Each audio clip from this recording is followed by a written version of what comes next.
با یه مرغ گریل خوشمزه دیگه موافقید بریم که با هم درستش کنیم.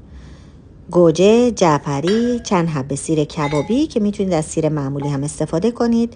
فلفل کبابی، من از کنسرو استفاده کردم، شما میتونید خودتون کبابیش کنید. ماست، آب لیمو ترش، ادویه ها، رب گوجه، رب انار و روغن زیتون رو داخل غذاساز میریزیم و در حد چند ثانیه با هم دیگه مخلوطشون میکنیم و به این صورت مواد مرینیت ما آماده است. من از ران مرغ استفاده کردم، شما میتونید از هر قسمت از مرغ که دوست دارید استفاده کنید و به این صورت روش رو خط میندازیم. سیب زمینی ها رو به صورت خلالی درشت در میاریم. میتونید از هر نوع سبزیجاتی که دوست دارید استفاده کنید.